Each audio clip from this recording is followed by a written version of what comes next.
తెలంగాణలో ఉప ఎన్నికలు రాబోతున్నాయా? బీఆర్ఎస్ నేతలు ఇదే ధీమాతో ఉన్నారా? మరి పదే పదే చేస్తున్న కామెంట్స్ దేనికి సిగ్నల్?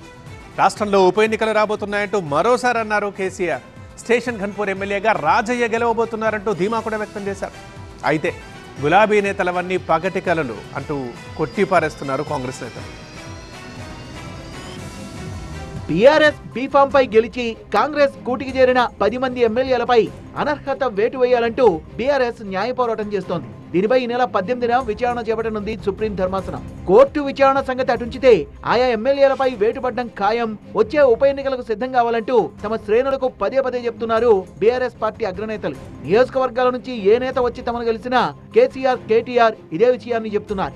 ఎర్రవల్లి ఫామ్ హౌస్ లో మాజీ సీఎం కేసీఆర్ ను కలిశారు తాటికొండ రాజయ్య.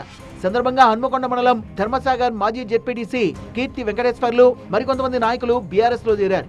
పార్టీ మారిన ఎమ్మెల్యేల నియోజకవర్గాల్లో ఉప ఎన్నికలు రావడం ఖాయమని కేసీఆర్ జోస్యం చెప్పారు. తెలంగాణ ప్రజలు పార్టీ మారిన ఎమ్మెల్యేలకు బుద్ధి చెప్తారని, స్టేషన్ ఘన్పూర్ లో కడియం ఓడిపోయి రాజయ్య ఎమ్మెల్యేగా గెలుస్తారంటూ కేసీఆర్ తమ పార్టీ నేతలతో అన్నారు.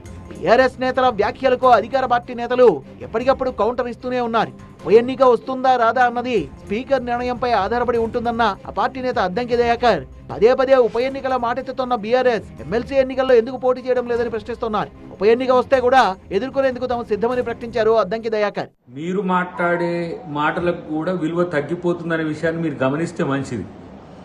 కాబట్టి ఇలా ఉప ఎన్నిక వస్తుంది అని ఆశపడే పరిస్థితి ఉంటే రానియండి, అదేం పెద్ద దాన్ని పెద్ద వ్యతిరేకించేది కాదు.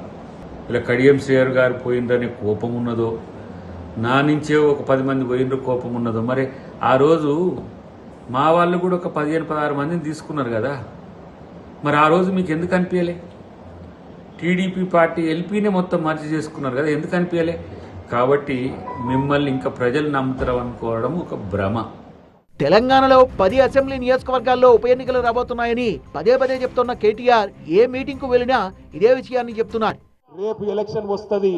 ఎలక్షన్ వచ్చినప్పుడు చేవెళ్ళ మాత్రమే కాదు, రాష్ట్రంలో 10 మంది ఎమ్మెల్యేలు ఎవరైతే పార్టీ మారినరో 2025 సంవత్సరంలోనే ఆ ఎలక్షన్ కూడా వస్తుంది. మీ చేవెళ్ళ ఉప ఎన్నిక కూడా వస్తుంది. బుద్ధి చెప్దామా కాంగ్రెస్ పార్టీకి?